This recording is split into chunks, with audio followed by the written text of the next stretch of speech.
Buenos días, buenas tardes o buenas noches con todas las personas que están viendo este video. Yo soy Nelson Berru y hoy estamos el día 28 de octubre. Vamos a estudiar Lucas capítulo 1, capítulo 2 y capítulo 3. Y bueno, bienvenidos al libro de Lucas.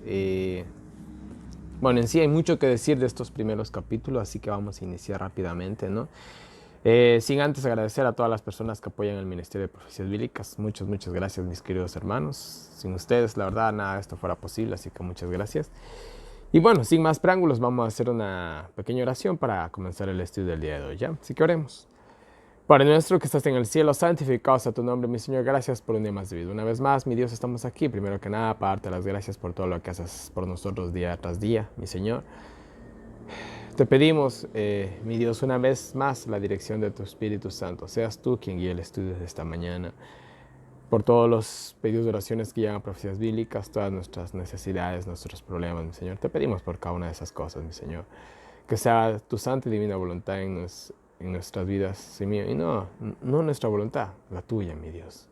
Que impere sobre cada parte de nuestro existir. Te lo rogamos y te lo pedimos todo sin merecerlo. En el nombre de tu amado Cristo Jesús. Amén. Bueno, ¿qué les digo de Lucas? Vamos a la introducción y bueno, el título en los escritos más antiguos se lee según Lucas, ¿no? Más posteriormente se puso el Evangelio según San Lucas, ¿no? Que es como lo conocemos hoy en la actualidad, ¿no? Pero bueno, esas son las variantes del título. El autor, la tradición señala que es Lucas justamente, ¿no? Y bueno, hay algunos padres de la iglesia, cuando hablamos de los padres de la iglesia estamos hablando de los cristianos, por así decirlo, de los primeros siglos, ¿no? Que señalan a Lucas como el autor de San Lucas, ¿no? También sabemos hasta donde se entiende y por la manera en que se hizo todo, que es posiblemente quien hizo Hechos también. De igual manera, el libro de Lucas termina como si fuera la primera parte del libro de Hechos y Hechos la continuación de Lucas a su vez, ¿no? Entonces también se cree, hasta donde se sabe, que hizo el libro de Hechos. Pero bueno, marco histórico, pues bueno, el mismo que los demás evangelios. El tema, pues bueno, ya hemos visto que, por ejemplo, Mateo presenta a Jesús como el gran maestro, ¿no? El maestro de los discursos, ¿no? Marcos lo presenta como un hombre de acción, ¿no? Poniendo mucho énfasis en los milagros, ¿no? Lucas pues pone a Jesús en contacto íntimo con las necesidades de la gente, destacando el aspecto humano en su naturaleza y presentándolo como el amigo de la humanidad. O sea, Lucas se enfatiza mucho para los gentiles, podríamos decir. Lucas escribió el Evangelio para los gentiles. Entonces lo pone en una perspectiva, podríamos decirlo entre comillas, por usar una palabra mundana, ¿no? O sea, una perspectiva gentil para que los gentiles entiendan más o menos así, ¿no? Y Juan, bueno, Juan lo presenta como el divino Hijo de Dios, ¿no? Así es como se presenta en cada uno de los evangelios, ¿no? Pero bueno, vamos a seguir viendo qué más nos dice la introducción. Como Mateo escribió en primer lugar para la gente de ascendencia judía, presenta la genealogía de Jesús a partir de Abraham, el fundador de su nación, ¿no? Bueno, dato interesante. Pero Lucas, que escribe para la gente de todas las razas, o sea, para todo el mundo, ¿no? Presenta la genealogía, perdón, de Jesús partiendo de Adán, padre de la raza humana. Lucas, más que ningún otro evangelista, se refiere a los incidentes que destacan el interés y el ministerio de Jesús por los gentiles, ¿no? O sea, Lucas lo presenta como acercándose más a los gentiles, ¿no? Menciona también, más que los otros evangelistas, a los centuriones romanos y lo hace siempre en forma favorable. La visión del mundo que tiene Lucas se hace evidente en sus escritos sobre las apelaciones de Pablo a los gentiles. En los escritos de Lucas apenas si se hallan rastros del exclusivismo judío, pero sí puede descubrirse de vez en cuando en Mateo y en Marcos. Una evidencia más que Lucas fue el escritor del Evangelio que lleva su nombre puede verse en los términos médicos que aparecen frecuentemente en su libro, los cuales podrían indicar que su autor era médico también, ¿no? Bueno, no se sabe exactamente qué era Lucas. En fin, entonces mire, esto es Lucas, ¿no? Y Lucas nos presenta una perspectiva bastante... eh, más gentil, vamos a decirlo de esa manera, ¿no? Hablando de los gentiles, obviamente, no la amabilidad. Bueno, ahorita vamos a ver la infancia tanto de Jesús como de Juan el Bautista. Y bueno, hasta donde se entiende, por los detalles que nos da Lucas de la infancia de Jesús específicamente, ya que es el que más habla de la infancia de Jesús, o el que más habló de la infancia de Jesús, hasta donde se entiende, parece ser que María le contó muchos detalles, ¿no? La madre de Jesús, ¿no? En primera persona, entonces eso quizás, bueno, eso se supone, ¿no? No es nada seguro, pero bueno. Vamos ahí. Y bueno, empieza de una manera bastante rara Lucas. Y bueno, empieza de la siguiente manera. Él comienza diciendo que, bueno, muchos han intentado hacer un relato de las cosas que se han cumplido. Obviamente se refiere al nacimiento de Cristo y toda la cuestión, ¿no? Todo su ministerio, etcétera, etcétera, ¿no? Y pues, ¿no? Bueno, y aquí él dice, ¿no? De que él ha estudiado todos esos relatos. No sabemos exactamente a qué relatos se refieren, quizás a ciertos evangelios, al menos el de Mateo y el de Marcos, que ya existían para esa época, ya que Juan fue el último. Quizás otros escritos más que por ahí existían, pues bueno, quién sabe, no sea como sea, Lucas estudia todo esto, ¿no? Y él va a presentar, por así decirlo, su punto de vista, no solamente de lo que él vio y de lo que él sabe, sino también de lo que ha estudiado, a ver qué es mentira y qué es verdad, ¿no? Es como prácticamente lo que hago yo, ¿no? Yo estudio muchas cosas, yo presento lo más fidedigno, lo más coherente, y eso es todo. Pues Lucas había hecho prácticamente esto, ¿no? Eh, bueno, tales como nos dijeron los servidores o los profetas de Dios, ¿no? Desde lo antiguo, ¿no? Y bueno, se hace una referencia a todas las profecías que habían anunciado el nacimiento de Cristo y su muerte y su ministerio, etcétera, etcétera, etcétera, ¿no? Los cuales, eso, ¿no? Ellos, o sea, Lucas parece que había hecho una investigación bastante interesante, no solamente de los escritos más actuales, sino también de los profetas, ¿no? Se comprometió en hacer esta obra, podríamos decirlo así, ¿no? Y bueno, ellos decidido, ¿no? Componer en orden un relato de todo, ¿no? Y bueno, y aquí saluda a alguien, a un tal Teófilo. ¿Quién es Teófilo? Ni idea. Posiblemente era algún gentil muy encumbrado, porque le dice excelentísimo, que no es una manera de saludar, sino realmente era un título. Entonces, él parece ser que Lucas está escribiendo para alguien muy importante, que posiblemente se haya convertido al Evangelio. Y él, pues bueno, quería, por así decirlo, fundar su cristianismo, ¿no? Justamente con esta carta, que es la carta de Lucas, que estamos ahorita estudiando. Bueno, sea quien sea el sujeto, se perdió en la historia, pero gracias a él tenemos también Lucas, ¿no? Por así decirlo, ¿no? Para que tengas seguridad, ¿no? De lo que te he enseñado, ¿no? El versículo 4 aclara lo que les digo, ¿no? Entonces, esto, ¿no? Así empieza Lucas de una manera un poquito extraña, pero nos da a entender claramente que se está escribiendo por un gentil, ¿no? El cual, con la ayuda de este evangelio, va a estar más firme en lo que cree, ¿no? Así como yo, uno de los propósitos de hacer el año bíblico ha sido aclarar la doctrina adventista, ¿no? Ya que hay muchas cosas que ahorita se andan diciendo, ¿no? Bueno, primero nada, aclarar para mí y también para los que estudian, ¿no? Y así de esta manera tener una base segura, ¿no? Lo cual creo que ha funcionado hasta el día de hoy. Y bueno, vamos al Evangelio, ¿no? Y bueno, dice, hubo en los días de Herodes, rey de Judea, ¿no? Un sacerdote llamado Zacarías, ¿no? De clase de Abías. Y bueno, acuérdense que Herodes reinó más o menos hasta el año 4 más o menos, ¿no? O sea, justamente cuando Jesús y Juan el Bautista andaban en pañales, ¿no? Ahí estaba reinando Herodes. Ya vimos de eso, ya les dejo un cuadro de los gobernadores, mejor dicho. El único rey que hubo fue Herodes, Herodes el Grande, y después los que vinieron después de él, ¿no? Como se dividió Palestina o Israel, llámenlo como quieran. En tres partes, si no mal recuerdo, en tres partes por sus tres hijos, y uno vino al otro, y bueno, etcétera, etcétera. Y ahí está, ¿no? En cuatro se señaló todo esto. Entonces, en los días de Herodes el Grande, ¿no? Dice que había un sacerdote llamado Zacarías, ¿no? De la clase de Abdías o del grupo de Abdías, porque en esa época los sacerdotes se administraban por grupos. Entonces había el grupo de Abdías, el grupo del no sé quién, había el grupo del no sé cuánto. Entonces cada año ellos se presentaban 2 veces al año por una semana. Estamos hablando de 2 semanas en total para servir en el templo. Me parece muy cómodo, ¿no? Entonces, una vez que ellos se reunían un grupo, digamos que era un grupo de 12, digamos, y si no era tal vez más, eso sí no conozco el número del grupo, pero me imagino que debieron haber sido algunos, ¿no? Y bueno, según el orden, que se hacía un sorteo, que el sumo sacerdote contaba, y bueno, etcétera, etcétera.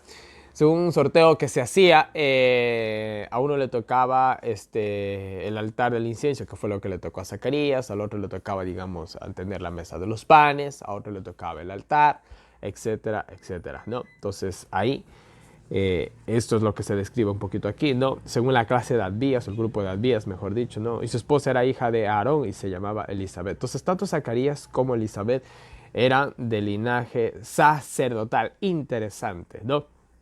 Los dos, así como María y José, también eran del linaje de David, que eso ya lo vimos en Mateo también. Interesante. Jesús del linaje real, Juan el Bautista del linaje sacerdotal. Muy interesante esto, ¿eh? Entonces, miren, Dios, por así decirlo, rescató las genealogías para esto, ¿no? Y por medio de Juan, él cumplió lo que los sacerdotes tenían que hacer, que no hicieron, ¿no? Preparar el camino para Dios, ¿no? Simplemente así, ¿no? Perdón.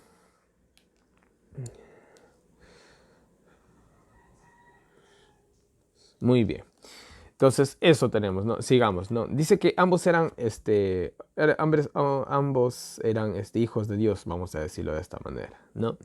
Aquí habla de que guardaban todos los mandamientos, las ordenanzas de Dios, etcétera, etcétera, ¿no? En ese sentido eran mucho mejor que los fariseos de esa época, ¿no?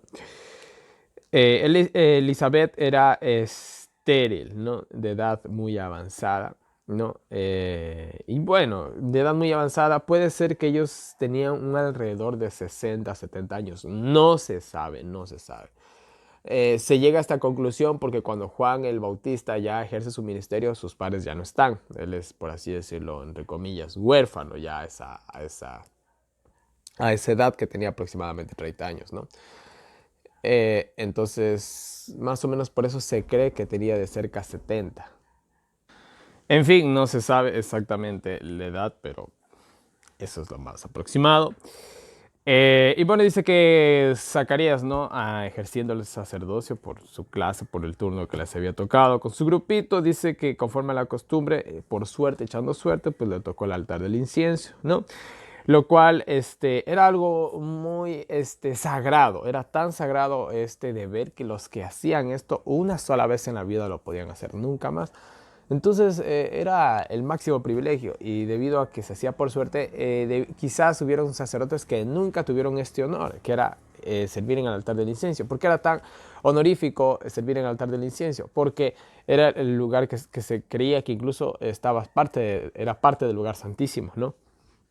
Entonces era un gran honor y a Zacarías le toca ya en una edad que muy pronto estaba por jubilarse, podríamos decirlo así, aunque realmente los sacerdotes no tenían una edad para jubilarse, sino que cuando ya no podían simplemente ya no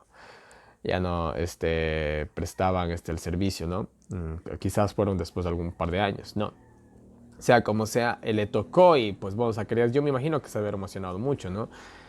Estar en ese lugar, casi en el lugar santísimo, lo más cerca que un sacerdote, sin ser sumo sacerdote, podía estar del lugar santísimo. Entonces, fue un gran honor, en verdad. Y bueno, perdón, y ya, sucedió, ¿no? Y fue a presentar el incienso. Todo el pueblo estaba afuera. Eso era tanto en el servicio vespertino como matutino, en la mañana y en la tarde. Todo el mundo estaba esperando afuera porque el sacerdote cogía, presentaba una oración ante el pueblo estaba afuera orando, salía, daba la bendición al pueblo y pues bueno, eran benditos en ese sentido, ¿no?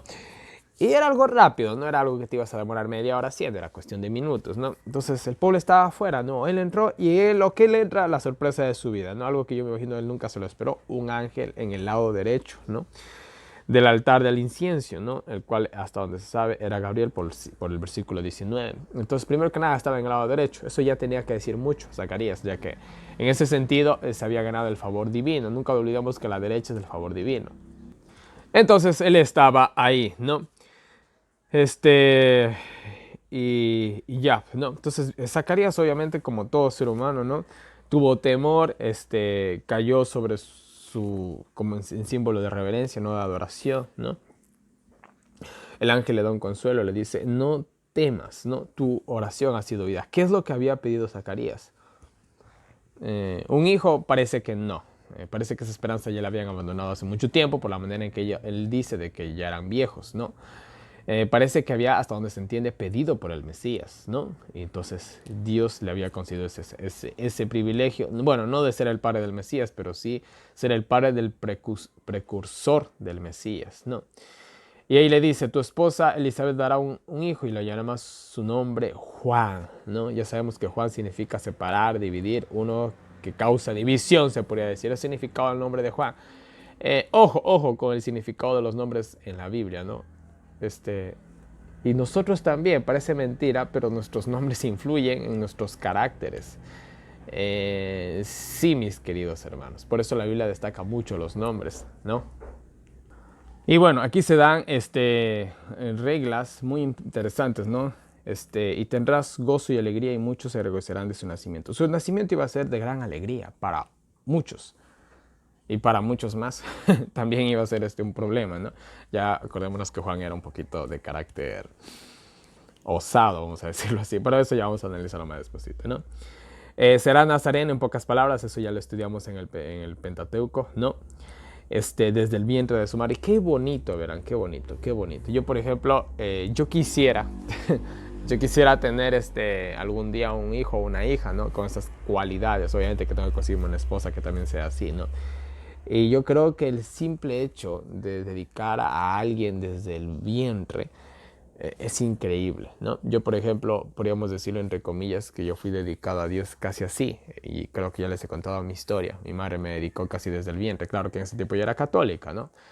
Y a mis 5 o 6 años de edad me hice vegetariano, y pues bueno, aquí estamos, ¿no? Entonces, bonito, ¿no? Tal vez hay madres que me están viendo, ¿no? Que tienen hijos pequeños o están embarazadas. ¿Por qué no hacer esto? Dedicar a sus hijos desde el vientre. Son cosas que sí, sí funcionan, ¿eh? Les digo por experiencia propia, ¿no? Entonces, miren, una criatura muy especial. El otro caso que también tenemos así fue de Sansón, pero bueno, ya conocemos la historia de Sansón. Sansón no fue muy fiel, que digamos, ¿no? Pero bueno, a diferencia de Juan, Juan fue todo lo contrario, que no fue Sansón, ¿no? Pero bueno. Eh, y bueno, a muchos hijos de Israel convertirá, ¿no? Los convertirá de sus pecados, ¿no? O sea, iba a ser una obra increíble, Juan. Nosotros leemos a veces la historia bíblica, ¿no? Pero a veces no entendemos cómo se desarrolló del todo, ¿no? Y yo me imagino que si pudiéramos viajar en el tiempo, aunque en realidad yo creo que sí se puede hacer eso, pero bueno, pudiéramos acceder, mejor dicho, a la máquina del tiempo y viajar en la época de Jesús,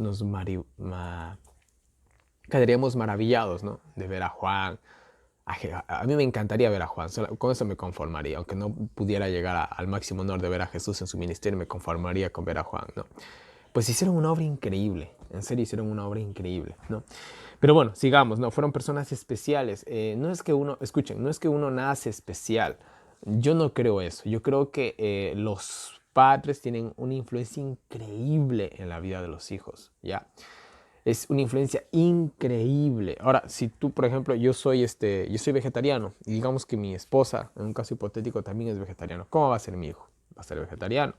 ¿Qué tal si yo soy un hombre de gran fe? ¿Cómo va a ser mi hijo? Va a tener ese ejemplo, ¿no? ¿Qué tal si yo soy un hombre trabajador? ¿Qué ejemplo va a tener mi hijo? Va a tener ese ejemplo. ¿Qué tal si yo todas las mañanas tengo el hábito de estudiar la palabra de Dios? Mi hijo también va a tener ese ejemplo, ¿no? A eso me entiendo, ¿no? Entonces, justamente se aclaran los primeros versículos que Zacarías, tanto como Elizabeth, eran hombres, personas increíbles, ¿no? Muy espirituales. ¿Y qué se esperaba de Juan? Pues no se esperaba menos que eso, ¿no? Y ese es el caso, ¿no? Pero bueno, sigamos, ¿no? ¿Por qué? Tendrá el espíritu de Elías, ¿no? ¿Qué hará? Pues miren, bueno, ¿qué les puedo decir del tercer Elías? Espero ampliar esto un poquito más en Apocalipsis 11, ¿no? Primero que nada iba a tener el espíritu de Elías en un sentido de que tenía que tener su carácter, ¿no? Y es un carácter fuerte, ¿no? Porque mire, yo de manera personal soy muy directo y me gusta decir siempre la verdad. Y a veces decir la verdad suena hasta un poco grosero, sinceramente, porque la gente está más acostumbrada a las mentiras, ¿no? Y Elías era así, y Juan el Bautista eran igual, ¿no? Eran hombres muy sinceros, muy fervientes, ¿no? Bueno, eran una cosa increíble, ¿no? Para hacer volver el corazón de los padres a los hijos. Eso ya lo estudiamos en Malaquías, ¿no? Refiriéndose a que vuelvan a los caminos antiguos. Si nosotros lo aplicáramos hoy en la actualidad, sería volvamos a los principios de nuestros padres en las iglesias. Si hablamos del mundo evangélico, todos los fundadores de las religiones evangélicas decían que el Papa es el anticristo. Todos. ¿Qué dicen hoy en la actualidad los nuevos evangélicos? Ah, no, que el anticristo va a venir en el futuro. Si hablamos del adventismo, ¿cómo eran los pioneros adventistas? Ahí nomás dejemos, ¿ya? Sigamos, ¿no? Y bueno, iba a preparar un pueblo, ¿no? Para la venida del Señor, que en este caso fue Jesús. Yo creo que gran éxito de la obra de Jesús fue gracias a Juan el Bautista, ¿no? Sin lo cual, quién sabe cómo hubiera sido el ministerio de Cristo, ¿no? Sigamos, y bueno, Zacarías ya después de que escucha todo esto le dice, bueno, ¿y en qué voy a conocer que realmente esto se va a cumplir? No, ya que ellos eran de edad bastante avanzada, como ya les dije, podían tener de 60 a 70 años, ¿no? Y bueno, aquí a Zacarías, a pesar de que era un hombre muy obediente, ¿no? Le faltaba fe. Entonces, miren, esto significa algo, ¿no? Que una cualidad no suple todas, ¿no? Estamos hablando de alguien que era muy irreprensible, ¿no? En su vida, era un hombre, tanto él como su esposa, pero él, le faltaba fe. Bueno, está bien, yo en ese caso, en ese sentido me identifico con Zacarías, que también soy un hombre de muy poca fe, ¿no? Pero bueno, el ángel Gabriel, ¿no? Miren lo que les dice, le respondió el ángel, ¿no? Le dice, yo soy Gabriel, el que estoy delante de Dios. Bueno, hasta donde sabemos, Gabriel ocupó el lugar de Satanás en el cielo, ¿no?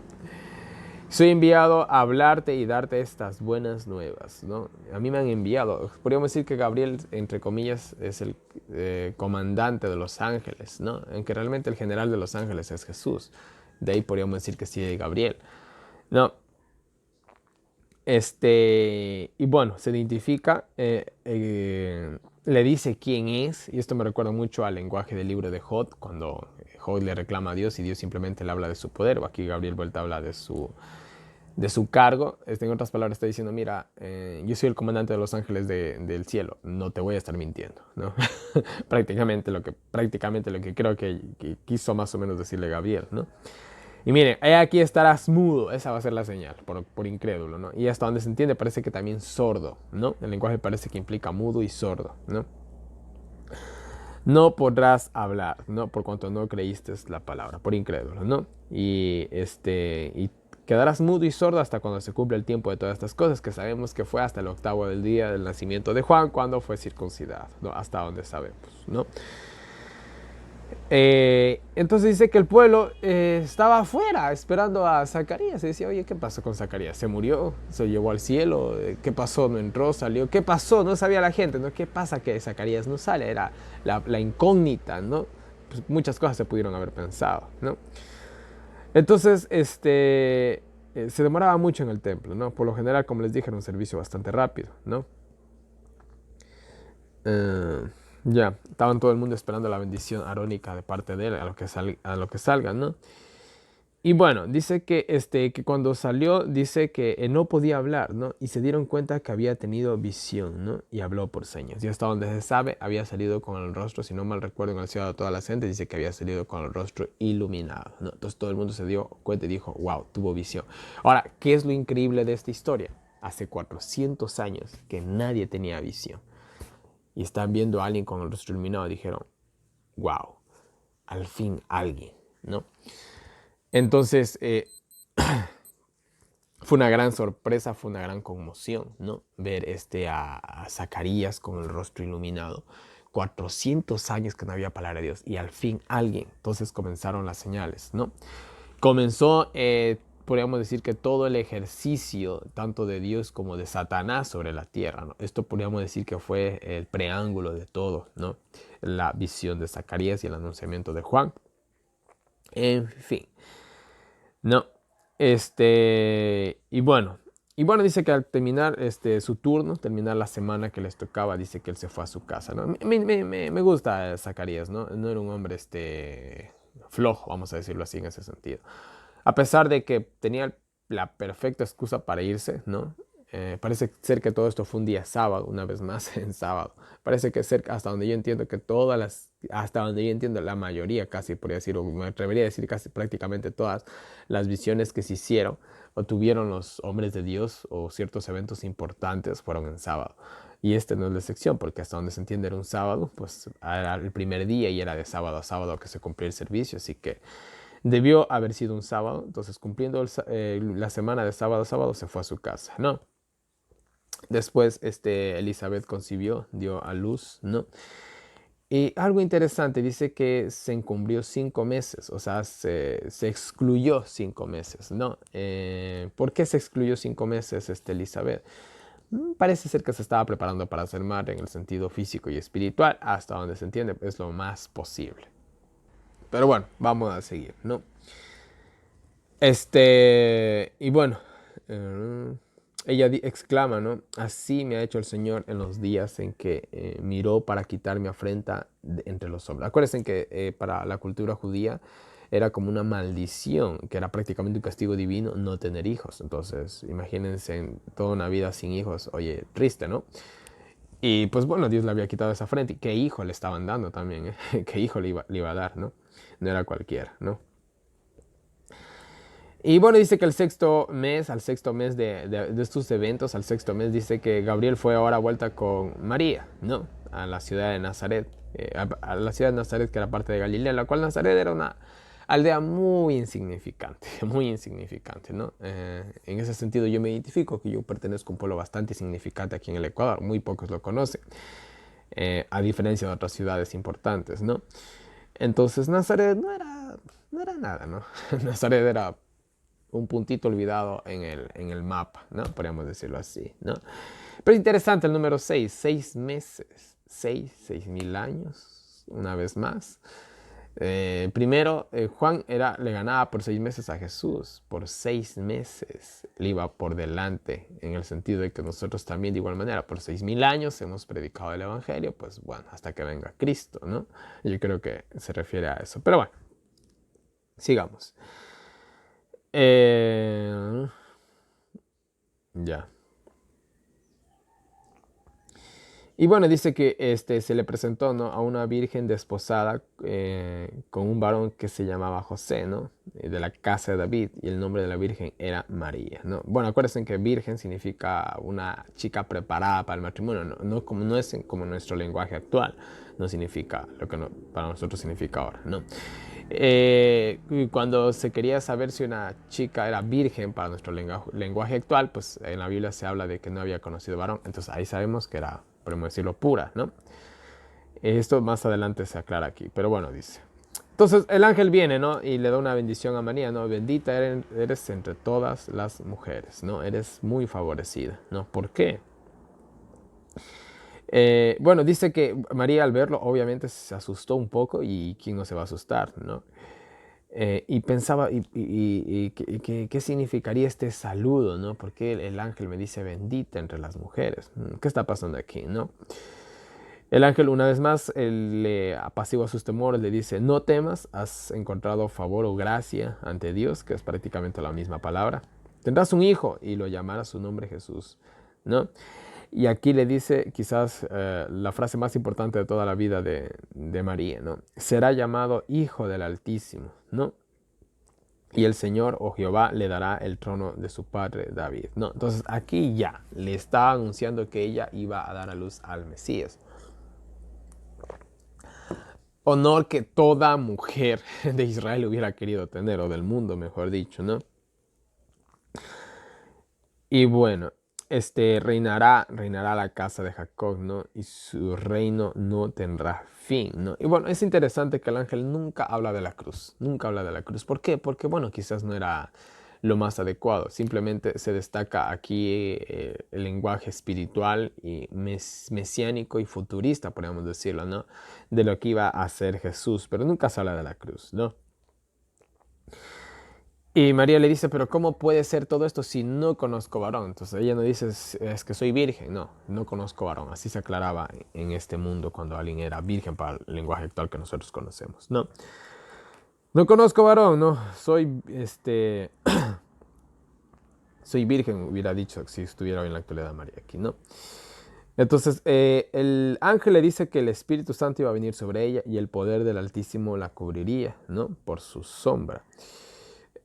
Por lo cual también los santos que nacerá de ti será llamado Hijo de Dios. Ahora, ¿qué significa todo esto? No tenemos la más mínima idea. ¿Cómo es que María quedó embarazada por el Espíritu Santo? No tenemos la más mínima idea. Escúcheme, Dios utiliza el lenguaje humano para explicarnos más o menos algo para que podamos entender. Pero ¿qué significa exactamente? No tenemos ni idea. ¿Cómo quedó embarazada la Virgen María? No sé. A ver, hablemos un poquito directamente. Nosotros conocemos que para concebir vida se necesita el acto sexual. Para nosotros. Ya. Pero hay parejas, por ejemplo, que no pueden tener de manera tradicional un hijo. Entonces se hace lo que es la inseminación artificial. Es otra opción, ¿verdad? Ah, ya van entendiendo.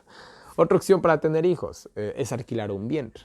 Se coge el óvulo de la mujer y se coge obviamente el esperma del hombre y se alquila un vientre. Se puede hacer eso. Es otra manera de tener un hijo.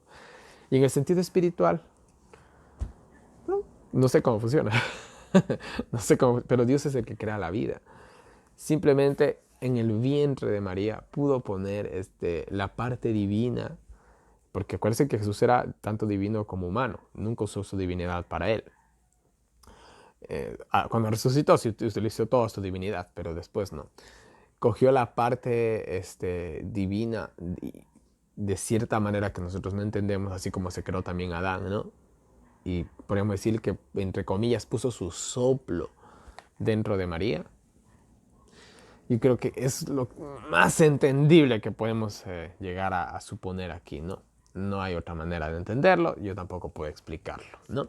Es un misterio, simplemente. Podemos más o menos hacernos una idea, pero para nosotros, vuelvo y repito, para nosotros es necesario, de cierta manera, el acto sexual, aunque con las tecnologías que hoy tenemos hay otras opciones, ¿no? Que parecieran, parecieran acto de magia. De igual manera, para Dios hay otras opciones de poder que pase esto que nosotros no entendemos, pues son en un sentido espiritual. Eso es todo, mis queridos hermanos, ¿no? Simplemente dejemos el asunto ahí, no podemos llegar a más conjeturas, ¿no? Dice el Espíritu Santo vendrá sobre ti. ¿Qué significa eso? Ni idea, ¿no? El poder del Altísimo te cubrirá con su sombra. ¿Qué significa eso? Ni idea, sinceramente, ¿no? Es un lenguaje humano simplemente para decir que iba a tener el contacto, por así decirlo, divino. ¿En qué sentido? Ni idea, no tenemos ni idea, ¿no? Hay muchos que, por ejemplo, hablan de que aquí se habla de lo que es la nueva era y todo esto, ¿no? De una abducción extraterrestre y que María fue inseminada artificialmente. No, nada que eso. Si hablamos de Dios, Dios tiene el poder de hacer lo que quiera. Él creó el universo de la nada y no puede de una manera sencilla poner la divinidad de Cristo en el vientre de una mujer. Lo puede hacer. ¿Ya? Y hablando un poco más directa, sin la necesidad de llegar al acto sexual, que esa es nuestra limitación. Él lo puede hacer de la manera que nosotros no entendemos, así como se hacían los milagros, ¿no? ¿Cómo haces, como por ejemplo, hablamos del ciego Bartimeo? ¿Qué tal si el ciego Bartimeo tenía cataratas en los ojos? Que pudo haber sido ese el caso, ¿no? Hoy en la actualidad hay tecnología que cogen y te sacan las cataratas de los ojos y ya. Jesús no necesitaba esa tecnología. Jesús simplemente con el hablar o con el tocar lo podía hacer. Es simple, ¿no? En ese sentido estaba más avanzado que nosotros, ¿no? Entonces lo que nosotros hacemos con una máquina, Jesús lo hacía con el tacto o con la palabra, mejor dicho. simplemente ahí, ¿no? Vamos a dejar el tema, sigamos más adelante, ¿no? Y aquí tu prima Elizabeth, parece ser que era de parte de Mar, ya que María no era del linaje de Aarón, era del linaje de David por parte de padre, y Elizabeth de igual manera, ¿no? Pero bueno, igual que tú, está embarazada y lleva 6 meses, ¿no? Y bueno, porque mira, aquí me encanta este versículo 37, porque con Dios nada será imposible. Ahí está lo que les digo. Para Dios nada es imposible. Para nosotros son cosas que, ay, pero ¿cómo lo hizo? No entendemos y no lo vamos a entender nunca, ¿no? Acuérdense cuando estábamos en el Éxodo y hablábamos de las 10 plagas y yo les compartía los comentarios de la Biblia, mm, la Biblia arqueológica. Y hay, ¿no? Hay estudios de que hablan de que realmente se puede explicar las 10 plagas de Éxodo. Se pueden explicar lógicamente las 10 plagas de Éxodo. Pero la pregunta es, ¿cómo es que sabía Moisés todo lo que iba a acontecer en el momento exacto? ¿Mm? Dios es un Dios que a veces utiliza los elementos cuando Él quiere. Es Dios, le pertenecen. Pero ¿cómo los siervos de Dios saben que va a pasar eso exactamente? Ah, ya. Hoy en la actualidad, los pronósticos del tiempo, aún hoy en la actualidad, con toda la tecnología que tenemos, no son 100% acertados. Siempre se equivoca. Ya, a veces dice, va a ser un día soleado, blum, llovió. No. Son pronósticos, al fin y al cabo lo dice, ¿no? Hoy no se puede saber. ¿Cómo pudieron saber ellos? Ahí está, ¿no? Eventos muy importantes, terremotos. Los terremotos no se pueden predecir, ¿sabían? Solamente cuando ya inicia se sabe. En fin, para lo que el hombre es, para lo que el hombre, para lo que es para el hombre imposible, perdón, para Dios es posible, ¿no? Y bueno, miren, María, a diferencia de otras personas, ¿no? Que dijo, hágase su voluntad, aquí está tu siervo, estoy lista para servir, que se haga la voluntad de Dios en mi vida, ¿no? Este, es suficiente, no hay para qué decir más, dice que el ángel cogió y se fue, ¿no? Y bueno, dice que María se fue a prisa, ¿no? A las montañas de Judea, a donde estaba su prima. ¿Por qué se fue a prisa? Pues emocionada, ¿no? Para tratar también de contar la historia con ella, ¿no? Y entró en casa de Zacarías, saludó a Elizabeth, etcétera, etcétera, ¿no? María coge, le saluda a Elizabeth, dice que Juan, en el vientre de su madre, ¿no? Dice que saltó, ¿no? A ver, déjame ver. Sí, saltó en su vientre, se emocionó, se movió la criatura, vamos a decirlo así, ¿no? Se reconocieron tanto Jesús como Juan, podríamos decirlo en ese sentido, ¿no? Que si María hubiera estado de una edad, de un embarazo más avanzado, creo que hubiera pasado lo mismo, ¿no? Entonces exclamó ella, ¿no? Bendita entre las mujeres y bendito el fruto de tu vientre, Jesús, ¿no? Y bueno, esta es la típica frase del Salve María, que utiliza la Iglesia Católica, pero solamente hay esto, lo demás lo añadieron ellos, pero bueno, en fin.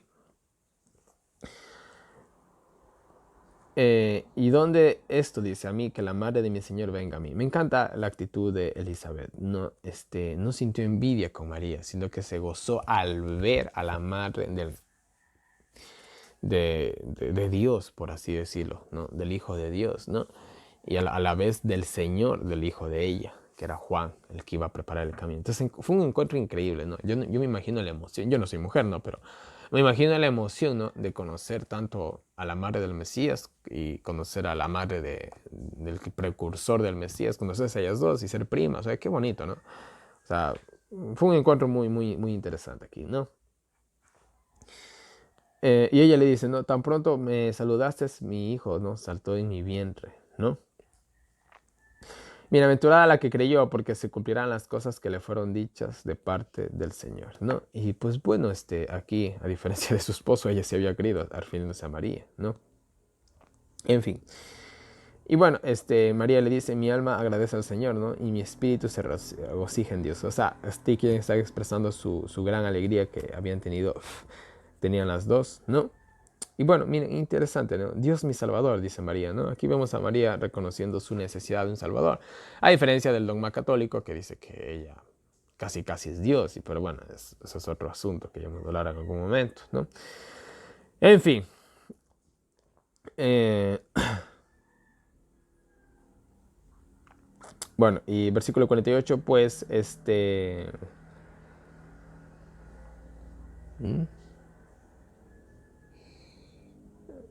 Bueno, pues vio mi humildad, ¿no? Perdón. Pues vio mi humildad, ahora me dirán los hombres dichosos, ¿no? Jehová me ha hecho grandes cosas, ¿no? Santo es su nombre. Su misericordia es a los que le temen, ¿no? Hizo hazañas con su poder, ¿no? Desbarató las intrigas de los soberbios, derribó al poderoso, exaltó al humilde, al pobre, le llenó de bienes y al rico lo vació de los mismos. Salvó a Israel, ¿no? Por su misericordia, porque bueno, Israel nunca fue no fue el mejor hijo que tuvo, ¿no? Como prometió Abraham, ¿no? Y bueno, dice que María se quedó 3 meses y se volvió a su casa, ¿no? Y bueno, ahí termina la visita entre estas dos mujeres con esta bonita alabanza, ¿no? Esta canción que se compone, esta poesía. Y bueno, dice que Elizabeth dio a luz a Juan, ¿no? ¿Cuándo fue el nacimiento de Juan? No se sabe para nada absolutamente. Se supone, vuelvo y repito, se supone que según la tradición pudo haber sido alrededor del 23 de abril o el 23 de abril. No hay nada para aseverar ni desmentir tampoco dicha información, pero interesante, ¿no? Interesante la fecha, muy cerca de mi cumpleaños, de hecho. Bueno, y algo interesante, tanto el nombre como la fecha en que uno nace influyen mucho en el carácter de una persona, mis queridos hermanos. Sí, no estoy hablando de astrología, astronomía, nada de esas cosas, ¿no?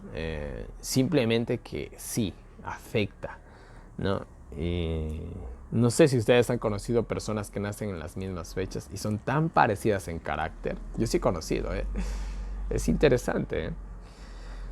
Y bueno, los que nacieron por abril, ¿cómo son su carácter? Son como el carácter de Elías, fuertes, decididos, un poco arrogantes.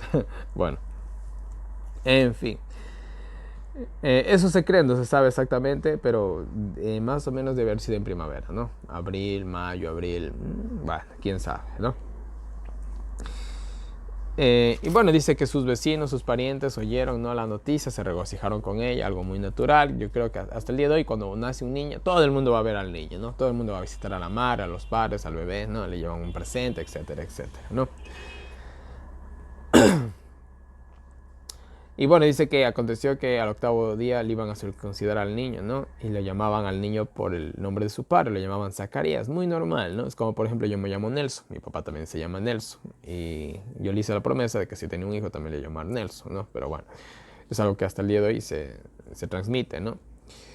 Y ella decía, no, él se va a llamar Juan, ¿no? Y los parientes y sus familiares decían, pero si no hay nadie en tu familia que se llame Juan, ¿no? Por ejemplo, mi hermano se llama, bueno, mi hermano se llama Víctor, ¿no? Y el otro nombre, el segundo nombre también, bueno, no puedo decirlo. Su segundo nombre, su primer y su segundo nombre son en honor a mis dos abuelitos, ¿no? O sea, es normal, ¿no? ¿Por qué se llama así? Ah, es que mi abuelito se llamaba así. Ah, ya, acá. O sea, el nombre siempre tiene un significado, o al menos un origen. Y para los judíos, pues tenían que tener un significado de algún evento o de algún antepasado, ¿no? Puede ser el padre, el abuelo, no sé, ¿no? Nadie en tu familia se llama así, ¿no? ¿Por qué lo van a llamar Juan, no? Entonces le hicieron señas a su padre, ¿no? Aquí es interesante que no le hablaron, sino le hicieron señas porque posiblemente hasta donde se entiende también estaba sordo, ¿no? Que cómo le quería llamar al hijo, ¿no? Entonces dice que él cogió y escribió en una tablilla, ¿no? Juan es el nombre, sería mejor textualmente, ¿no? Y todos se maravillaron, ¿no? Se sorprendieron. Al instante que le estaba escribiendo el nombre, dice que su boca fue abierta y suelta la lengua y habló bendiciendo a Dios. Bueno, lo primero que pudo haber hecho debió haber sido alabar a Dios, ¿no? Entonces se cumplió al fin, ¿no? Podemos decir que el castigo del buen Zacarías, ¿no? Y Juan se llamará, acuérdense que el ángel había dicho se va a llamar Juan. Pero es interesante, ¿no? Que muchas veces se designa el nombre de ciertas personas en la Biblia. ¿Por qué? Por su significado y la influencia que va a tener en ellos, ¿no? Entonces, yo me gustaría, ¿no?, que cada uno de ustedes vea el significado de sus nombres, a ver qué tanto se ha cumplido en su vida, ¿no? Háganse en ese pequeño test, yo ya lo hice. Y bueno, todos sus vecinos, todos los que vivían alrededor de Judea, ¿no? Se enteraron de estas cosas y hablaban de esto, ¿no? Y todo el mundo se preguntaba quién iba a ser el niño, ¿no? ¿Quién será este niño? ¿Quién será este niño tan especial? La gente, o sea, las noticias comenzaron a circuncidar.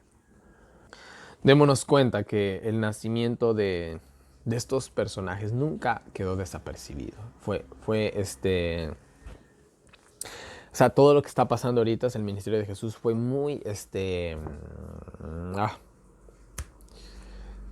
muy divulgado, ¿no? Y hoy en la actualidad es lo mismo. Cristo está por venir y se divulga, pero ¿saben qué? Al igual que en el tiempo de Jesús, hay muchos que se hacen de la vista gorda, se hacen de oídos sordos y no les importa, ¿no? Ahí están las señales. Ahí están las señales. Miren, yo vez tras vez tras vez, sobre todo con los que más hablo son con los jóvenes. Como todo joven tenemos nuestros planes y nuestros sueños. Hay muchos, es que quiero hacer esto, quiero hacer aquello, quiero hacer lo otro. Y yo les digo, no hagas eso, haz así mejor, porque nos queda muy poco tiempo. Y que no, y por un momento me dicen, sí, tienes razón, pero al instante me entero que quisieron lo que quisieron hacer. Mis queridos hermanos, no podemos vivir una mentira, ¿no? Hay acontecimientos que están sucediendo en el mundo que no podemos pasarlos por alto. Si queremos hacernos, disculpen la palabra, si queremos hacernos los tontos, ya es a sabiendas. Pero suceden diariamente tantos, miren, por ejemplo, este mes de enero, y estoy grabando esto en enero, ¿no? Del año 2020. ¿Qué ha pasado en enero? Casi hubo la Tercera Guerra Mundial, el coronavirus y bueno, un montón de cosas que ni para qué les menciono. Solo en un mes. En un mes, ¿ya? Eso dice mucho de lo que va a ser el resto del año, ¿no? Entonces, el que quiera hacerse de la vista gorda, que se haga, ¿no? Pero no deberíamos ser así, ¿no? Todos estos eventos estaban hablando de que algo estaba por suceder, de que iba a venir el Mesías. El hecho también de que Poncio Pilato sea gobernador de Judea era un evento muy importante, ya que Judea nunca había tenido un gobernador que no sea judío. Y eso también decía mucho de respecto al Mesías, y vamos a verlo más adelante, ¿no? Entonces, el pueblo sabía que se hacía el desconocido y que querían seguir con sus vidas normalmente. Es otra historia, ¿no? Pero bueno. Y Zacarías dice que profetizó o cantó, también se puede describir así, ¿no? Inspirado en el Espíritu Santo, ¿no? Y dijo, bendito Jehová, ¿no? Que redimió a su pueblo, ¿no? Y nos alzó este cuerno de salvación o fuerza, nos alzó fuerza de mi salvación, ¿no? En la casa de David, su siervo, ¿no? Levantó un poderoso salvador de la casa de David, ¿no? Y bueno, obviamente está refiriéndose al Mesías, ¿no? Para librarnos de los enemigos y de los que nos odian, ¿no? Mostrando misericordia, ¿no? Acordándose del pacto que hizo con Abraham, ¿no? Para servir sin temor, para que, a ver, ya, para que sirvamos sin temor, ¿no? Haciéndonos perfectos, ¿no? En su santidad, en su santidad y justicia toda nuestra vida, ¿no? Está delante de él, ¿no? Entonces, él profetiza un poquito acerca del Mesías, ¿no? Lleno del Espíritu Santo. ¿Y qué más dijo? ¿Qué más dijo? ¿No? Y tú, niño profeta del Altísimo. Mira, aquí él entendía perfectamente que su hijo, ¿no? Como le había dicho el ángel, iba a ser el precursor del Mesías, ¿no? Serás llamado, ¿no? A ver, y tú, niño, profeta del Altísimo serás llamado, porque irás delante de la faz del Señor para preparar sus caminos, ¿no? Increíble, ¿no? Qué bonito saber que el bebé que tienes en tus brazos, que es tu hijo, ¿no? Iba a ser el precursor, iba a ser profeta. Yo creo que muy pocos padres tuvieron este honor de saber la grandeza de su hijo, hablando en el sentido espiritual, ¿no? Entonces, yo me imagino quizás incluso aquí a Zacarías diciendo todo esto hasta con lágrimas en los ojos, ¿no? De la emoción, obviamente, ¿no? Para que su pueblo conozca la salvación por medio del perdón de sus pecados, ¿no? Ahí está. Él entendía muy bien, Zacarías, iba a ser la misión de Elías o de Juan el Bautista, mejor dicho, ¿no?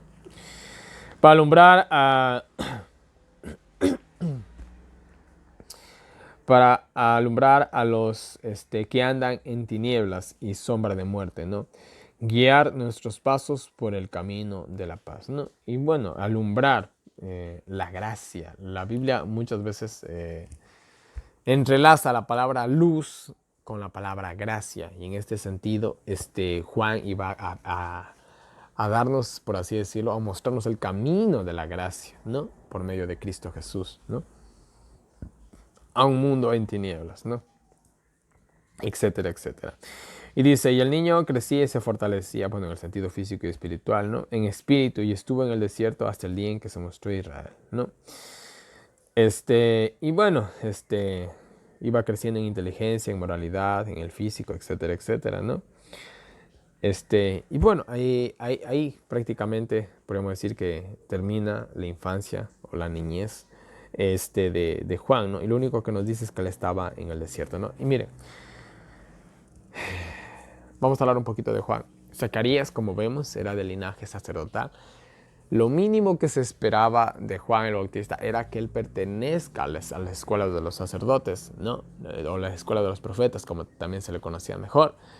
Lo cual era él como hijo de un sacerdote del linaje de Aarón. Él tenía el derecho inalienable, podríamos decirlo así, de pertenecer a una de las escuelas de los sacerdotes. Pero, ¿cuál fue la escuela de Juan? El desierto, la soledad, el campo, podríamos decirlo hoy en la actualidad, ¿no? Mis queridos hermanos, esto fue una mega super requete contra requete archi ayuda para Juan el Bautista, el campo, ¿no? Y ustedes hagan una comparación con un niño o con una persona adulta ya, criada en el campo, con alguien criado en la ciudad. ¿Hay o no hay diferencias? ¿Son o no son personas más ingenuas, más puras, más sinceras? La gente del campo, ¿sí o no? Hoy tenemos que nosotros también que conseguir ir al campo, pero hoy en la actualidad, lastimosamente, hay muchos padres que cogen a sus hijos, les dan la educación del mundo. Y algunos dicen, bueno, mis hijos estudiaron en colegios adventistas. Tú dime cómo son los que salen de los colegios adventistas. Ah, ya. Sí me van entendiendo ustedes, ¿no? ¿O no? Muchos piensan que el hecho de que uno estudie en un colegio adventista o que estudie en las mejores universidades del mundo, a uno lo hace una gran persona. Bueno, quizás, con suerte, te hará una gran persona en el mundo, porque hasta eso está dudoso. Pero para Dios, ahí está. ¿En dónde estudió Juan? ¿En dónde estudió Jesús? En el desierto, en el campo, puestos de avanzada. Y veamos los frutos. La mayoría de los grandes hombres de la Biblia estudiaron en el campo, en la soledad. Miren lo que son, miren lo que llegaron a ser. Elías, ¿dónde estudió Elías? Ah, sí van entendiendo. Moisés, con las ovejas, 40 años, ahí estudió. Increíble, ¿no? Moisés. ¿Y qué judío no habla de Moisés? ¿O quién coge la Biblia y no empieza por el Génesis? De hecho, prácticamente toda la Biblia parte del Pentateuco. Mis queridos hermanos, es necesario ir al campo, es necesario criar a nuestros hijos, o a sus hijos, perdón, en el campo y nosotros mismos. Hay menos basura, vamos a decirlo así, ¿no?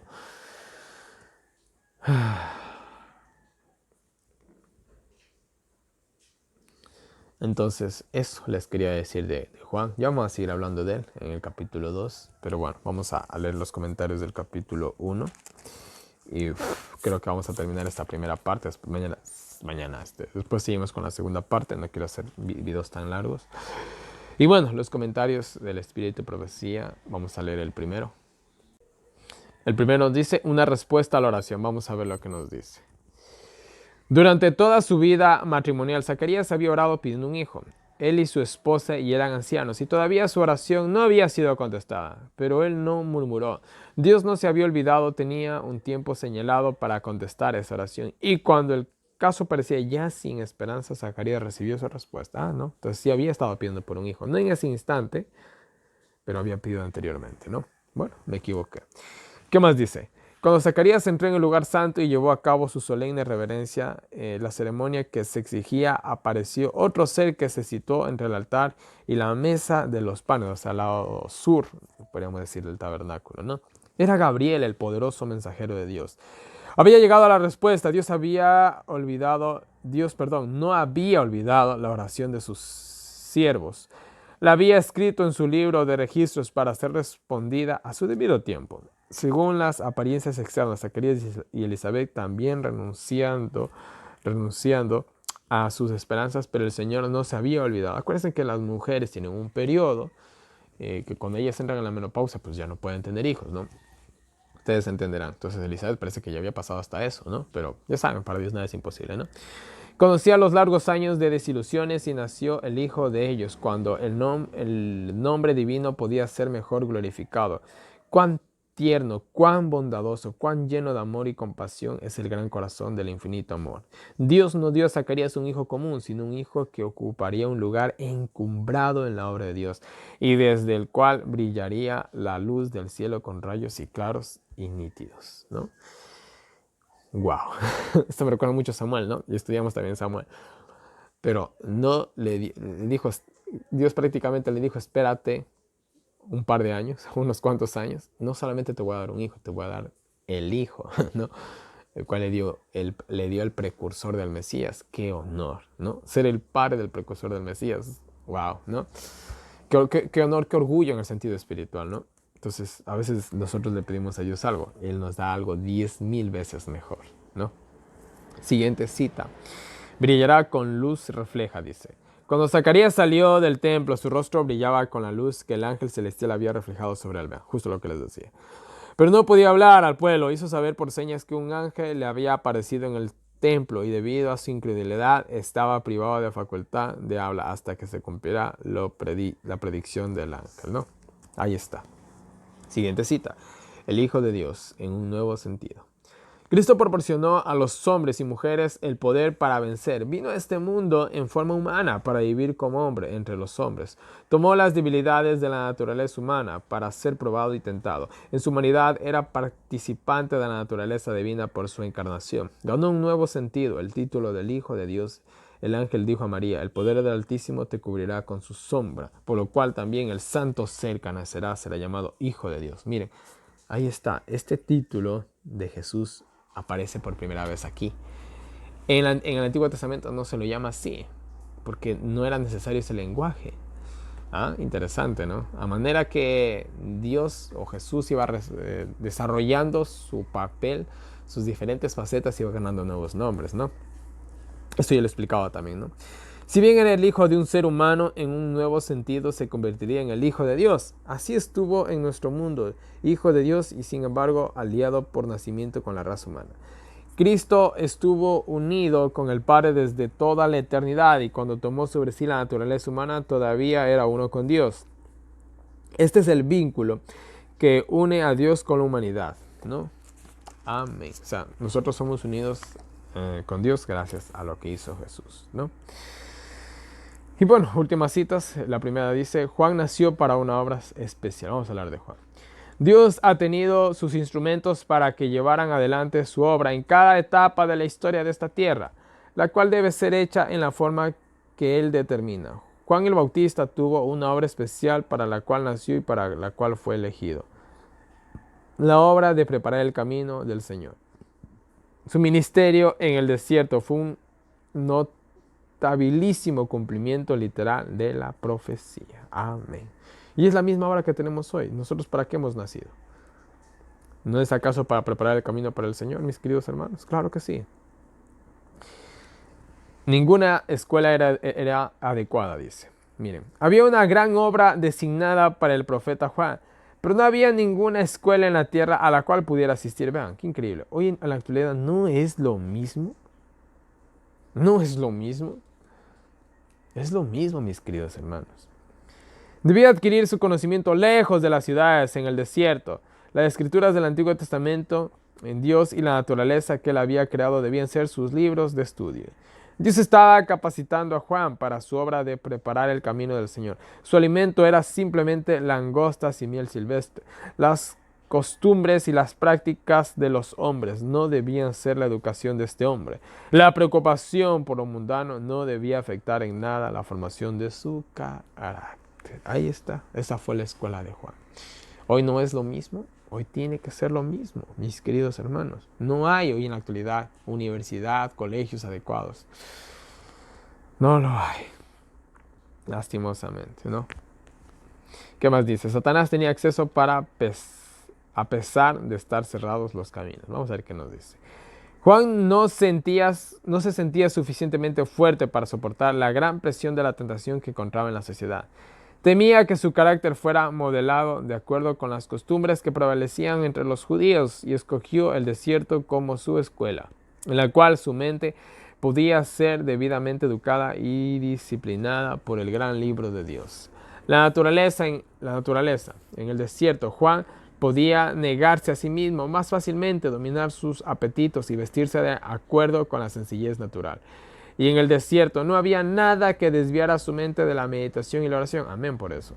Satanás tenía acceso a Juan aún después de que éste cerró todos los caminos que dependía de él y por los cuales Satanás pudiera entrar. Pero sus hábitos de vida eran tan puros y naturales que podía discernir al enemigo y tenía fortaleza de espíritu y decisión de carácter para resistirlo. Amén.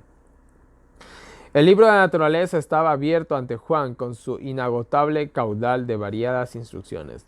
Él buscaba el favor de Dios y el Espíritu Santo descansaba sobre él y encendió en su corazón un ardiente celo de hacer la gran obra de llamar a la gente al arrepentimiento y a una vida más elevada y más santa.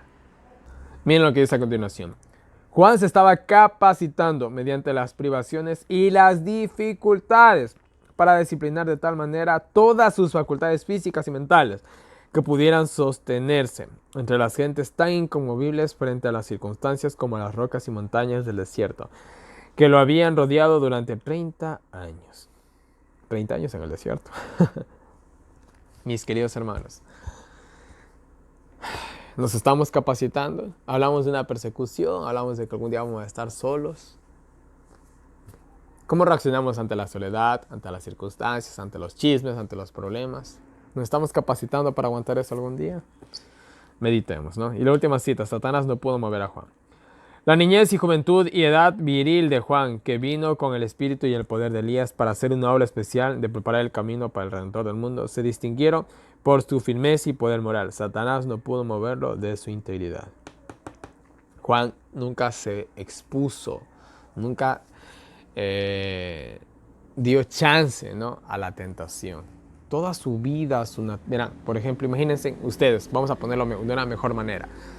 Ustedes, donde ustedes están, si me están viendo tal vez desde un pueblo, desde una ciudad, ustedes cogen horitas, se trasladan al campo, se rodean de hermanos adventistas, se separan, no de manera total, ¿no?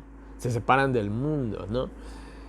Tienen una vida más sana, una comida más natural. ¿Ustedes cómo creen que va a ser su espiritualidad? Ahora, ¿qué tal ustedes van a una ciudad, ponen a sus hijos en las escuelas, colegios, universidades, ustedes van al trabajo, a un trabajo secular, con gente secular,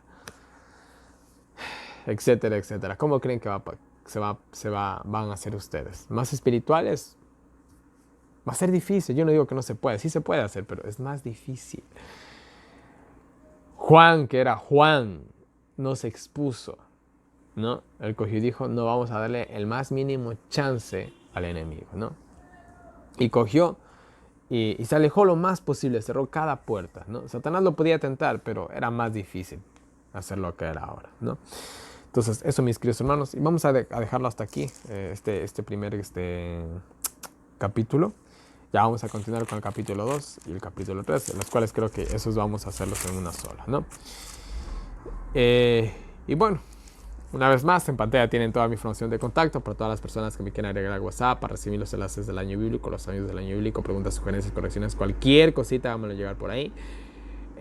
No se olviden de descargarse los diagramas. Una vez más, ahí también tienen las diferentes maneras en las que me pueden colaborar. PayPal por el momento lo tengo deshabilitado, ya lo voy a arreglar. Pues bueno, ahí tienen las diferentes otras maneras en las que pueden colaborar. Y bueno, mis queridos hermanos, no les canso más. Que Dios nos bendiga a cada uno de nosotros, nos ayude a seguir adelante. Y nos vemos el día de mañana con un nuevo video.